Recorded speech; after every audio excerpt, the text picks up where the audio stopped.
Imigrasi warga Tiongkok ke Bali terjadi dalam gelombang-gelombang yang berbeda, termasuk era sebelum Majapahit. Mata uang masyarakat Bali, yaitu Mong, adalah mata uang yang diperkirakan awalnya dipakai kalangan warga Tionghoa. Pemberlakuan mata uang Tionghoa ini menandakan perdagangan Tionghoa menguasai pulau ini pada masa itu. Selain uang kepeng yang diyakini dipakai di Pulau Bali sejak abad ke-9 dan kini masih dipakai untuk kelengkapan upacara adat, ada sebuah pura di Bali yang menjadi lambang akulturasi Tionghoa di Pulau Dewata ini, yaitu Pura Dalem Balingkang di Desa Pinggan, Kecamatan Kintamani, Bangli. Pinggan atau pinggan berasal dari bahasa Mandarin yang artinya sehat selalu. Seperti apa asal-usulnya? Mari kita simak. Sebelumnya subscribe channel Serangkai Tionghoa ini dulu ya.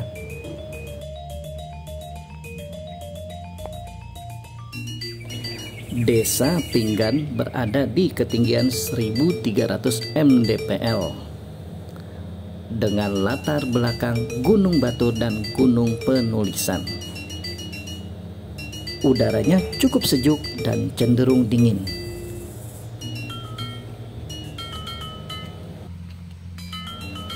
Tidak mudah untuk mencari pura ini bagi Kode yang berasal dari Jakarta dan menempuh jalan sendirian dari Desa Taro, Gianyar.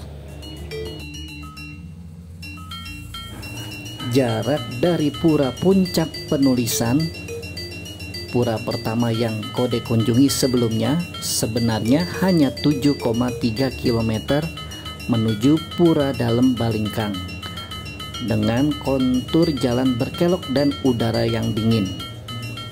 Sempat 3 kali menyasar karena kehilangan sinyal GPS di area ini dan memakai cara tradisional, yaitu bertanya kepada penduduk lokal. Barulah Kode menemukan pura unik dan luas akulturasi Bali dan Tionghoanya yang sangat lekat di area seluas 17 hektar ini. Sore. Tampak para warga lokal yang baru saja selesai bersembahyang di Pura Dalem Balingkang ini. Sore, Pak.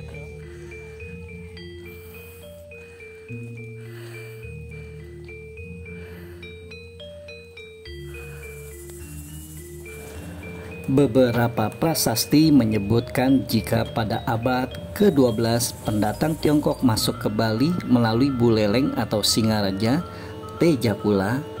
Mereka kemudian mengarah ke selatan, yakni ke Gunung Penulisan. Gunung Penulisan adalah tempat pura penulisan yang sebelumnya Kode kunjungi, hingga sampai di daerah Gunung Batur. Lalu mereka tinggal di beberapa desa Bali kuno yang disebut Songan dan Pinggan. Di wilayah Pinggan inilah dibangun Pura Dalem Balingkang yang bersejarah sebagai simbol akulturasi Tionghoa di Bali.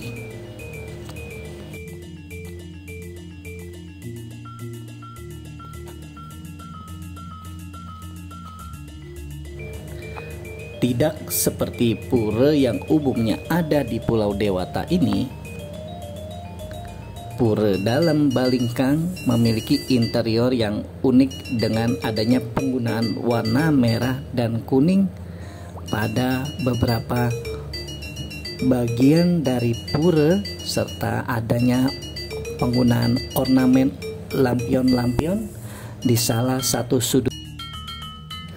Bahkan kita lihat juga adanya penggunaan sepasang patung singa yang menjadi ciri khas daripada kelenteng atau wihara yang ada di Indonesia.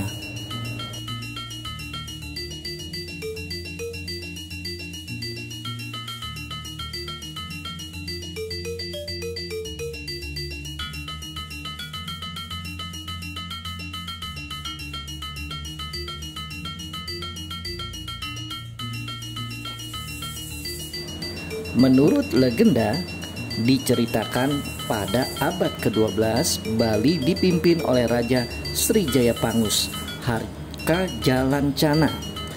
Jaya Pangus disebut sebagai keturunan penguasa terkenal Airlangga dan masuk dinasti Warmadewa. Di bawah kepemimpinan Jaya Pangus, agama Hindu berkembang pesat di Bali. Dikisahkan banyak pendatang yang datang dari wilayah utara. Salah satunya adalah keluarga pedagang Tionghoa yang bermarga Kang. Mereka datang ke Bali untuk berdagang.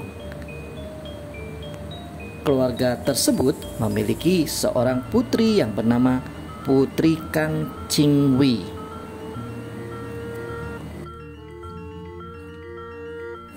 Sang Raja Srijaya Pangus terpesona dan jatuh cinta pada pandangan pertama dengan Putri Kang ini. Mereka pun melangsungkan pernikahan secara diam-diam tanpa sepengetahuan pihak kerajaan, dan juga tidak meminta restu sang raja atau ayahnya. Ia juga tidak menggelar upacara yatnya yang merupakan salah satu kewajiban seorang raja.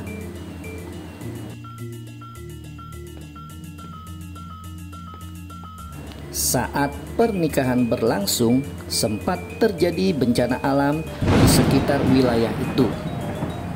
Gunung Batur meletus dan hujan badai melanda selama 1 bulan 7 hari di kawasan Kintamani. Banjir lahar serta penyakit campar dan disentri menyebabkan penderitaan dan kematian rakyat. Akhirnya, Raja Jaya Pangus diusir dari istana kerajaan Paneragon dan bersama pengikutnya mereka berjalan menuju arah timur laut dalam keadaan hujan lebat sampai tiba di sebuah desa yang dinamakan Ping'an. Nama yang dalam bahasa Tionghoa tersebut memiliki makna selamat, dan kemudian mendirikan istana di dekat desa Pinggan yang disebut Pura Jero Dalem Balingkang.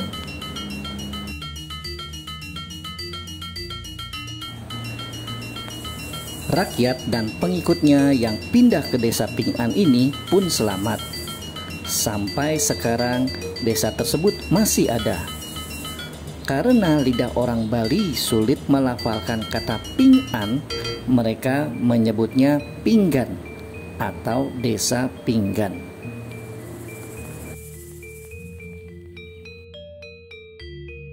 Nama Pura Dalem Balingkang ini sendiri secara etimologi berarti di mana kata pura dapat diartikan istana. Dalem berarti raja, Bali adalah Pulau Bali, dan kata Kang berarti raja. Secara keseluruhan, Pura Dalem Balingkang bisa berarti istana raja-raja Bali.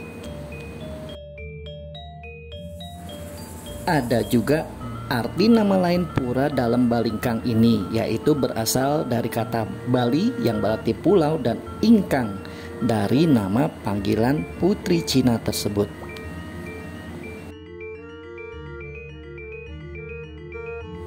Legenda lainnya mengenai Pura Dalem Balingkang ini yaitu setelah sekian lama menikah, sang raja dan putri belum dikaruniai anak. Sang raja pun bersemedi di alas atau hutan batur untuk meminta petunjuk para dewa agar ia segera mendapatkan keturunan. Jaya Pangus meninggalkan Putri Kang di Pinggan. Ia pun menuju Batur dan bertemu dengan penunggu Batur yaitu Dewi Danu. Karena kecantikan Dewi Danu, Jaya Pangus pun menikahinya hingga memiliki seorang anak laki-laki. Sementara itu di Pinggan, Putri Kang terus menunggu kedatangan suaminya. Lalu ia pergi menyusul ke Batur dan betapa terkejutnya saat mengetahui suaminya menikah dan memiliki seorang anak. Dewi Danu yang merasa terancam langsung menyerang Putri Kang sehingga perempuan itu terluka. Jayapangus tidak tega melihat istri pertama yang telah ia tinggalkan dan segera menghampirinya untuk menolongnya. Melihat keributan tersebut, Batari Batur, ibu dari Dewi Danu, marah besar. Sri Jayapangus dan Putri Kang dimusnahkan. Namun atas permintaan penduduk, mereka diwujudkan kembali dalam bentuk patung. Kelak di kemudian hari, pasangan patung tersebut dikenal dengan nama Barong Landung, sang penolak bala. Sosok pasangan Barong Landung akan muncul saat piodalan dan kesenian gambuh.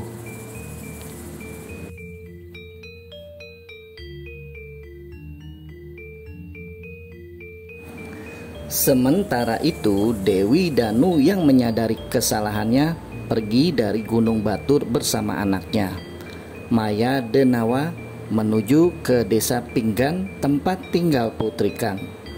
Kemudian dibangunlah Pura Dalem Balingkang yang merupakan salah satu putra Kayangan Jagat.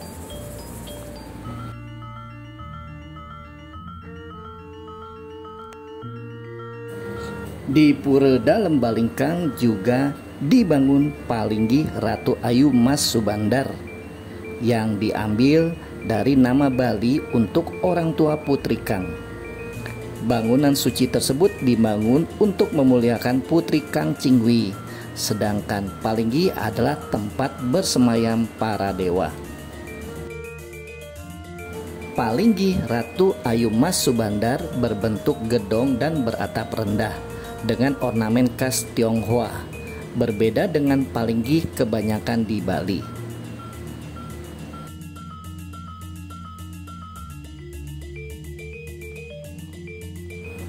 Dalam catatan sejarah, Jayapangus adalah seorang raja Bali yang memerintah di abad ke-12, di mana dia dikenal sebagai penyelamat negara karena mengajak rakyatnya kembali melakukan upacara agama sehingga mendapat wahyu, yang kita kenal sebagai Hari Galungan.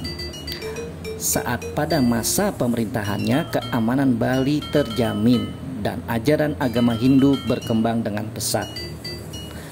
Raja Jayapangus yang bergelar Paduka Sri Maharaja Aji Jayapangus Arkaja Cinha Lancana adalah seorang raja penguasa Bali kuno yang menjadi simbol keharmonisan etnik dan asimilasi kebudayaan seperti halnya Bali dan Tionghoa pada saat itu, sehingga aman dan tentramlah Bali pada zamannya.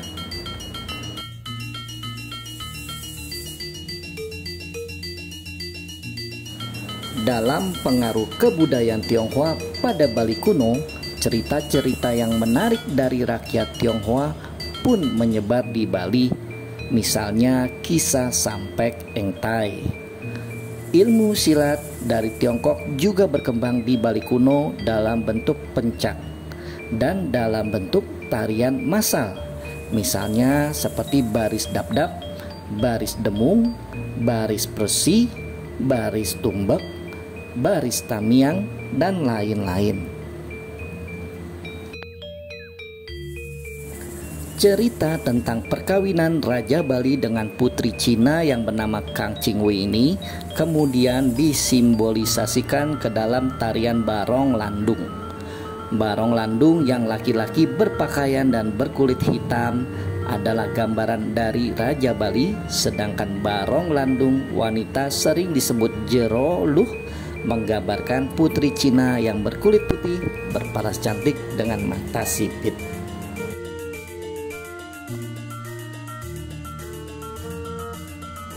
Demikian kisah dari Pura Dalem Balingkang yang menjadi bentuk akulturasi yang terjadi antara Tionghoa dan masyarakat Bali di Pulau Dewata ini, dan kita harapkan dapat mengambil hikmat daripada akulturasi yang indah ini dalam memperkuat persatuan kesatuan kita sebagai bangsa Indonesia.